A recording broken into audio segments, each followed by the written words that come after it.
Manifesting के दौरान लोगों द्वारा की जाने वाली सबसे बड़ी गलती। लॉ ऑफ अट्रैक्शन की सफल कहानियां बहुत सारी हैं, पर मैनिफेस्टेशन के शुरुआती दौर में बहुत से लोग हताश भी हो जाते हैं।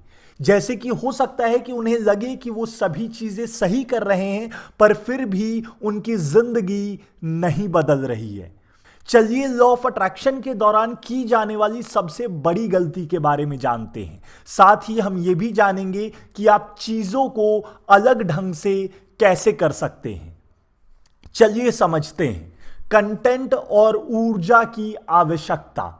जब भी आप कोई उद्देश्य बनाते हैं तब उसके दो अभिन्न अंग होते हैं। पहला उसका कंटेंट है, जो आप चाहते हैं, जैसे कि नया रिश्ता, सपनों की नौकरी या ज्यादा पैसे। उन सब की जानकारी कंटेंट है। लॉ ऑफ अट्रैक्शन के साथ जुड़ने वाले नए लोग ये सोचते हैं कि कंटेंट पर्याप्त होता है। वो सोचते हैं कि कंटेंट ही उद्देश्य बनाता है, और ये उनकी सबसे बड़ी गलती होती है। आपके उद्देश्य का दूसरा जरूरी हिस्सा ऊर्जा है। चाहे आपके उद्देश्य का कंटेंट कितना भी महान हो, अगर उनके साथ ऊर्जा जुड़ी हुई नहीं है, तब आप निराशा को छोड़ और कुछ भी मैनिफेस्ट नहीं कर पाएंगे। आप इंटरनेट पर मौजूद जानकारियों की मदद ले सकते हैं। जैसे करंट को आप तक पहुंचने के लिए बिजली की जरूरत पड़ती है, वैसे ही आपके उद्देश्य के कंटेंट को पूरा करने के लिए ऊर्जा की जरूरत पड़ती है। अगर बिजली कट जाती है तब आपको गुस्सा आता है कि आप ईमेल नहीं भेज पा रहे, पर आपको पता होता है कि आपके ईमेल के कंटेंट में कोई समस्या नहीं है।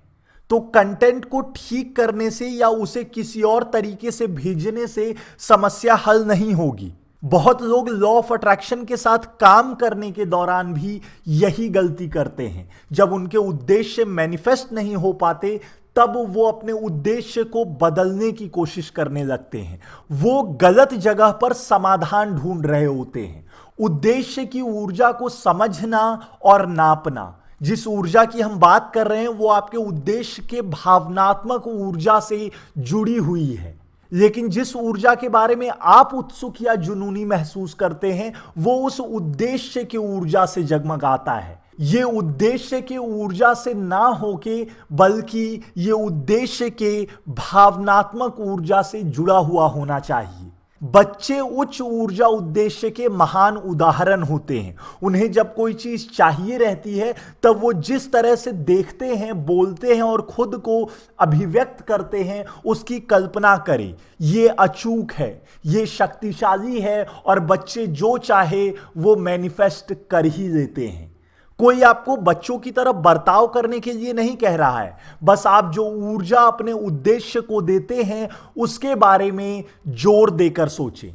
क्या जब आप उसके बारे में बात करते हैं तब आपका उत्साह बढ़ता है, या आप उसके बारे में हिचकिचा कर बात करते हैं? आपकी भावनाएं आपके उद्देश्य की ऊर्जा की बैटोमीटर होती है। बहुत लोग ये मानते हैं कि भावनाओं से ऊर्जा बढ़ती या गिरती है। तो अगर आप जानना चाहते हैं कि आपकी ऊर्जा आपके उद्देश्य के साथ जुड़ी हुई है या नहीं, तो अपने भावनाओं पर ध्यान दें।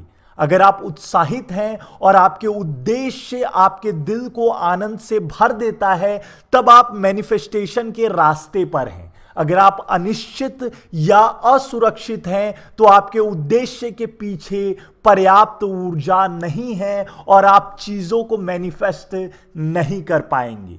आइए अब जानते हैं कि इंटेंशनल ऊर्जा कहां से आती है।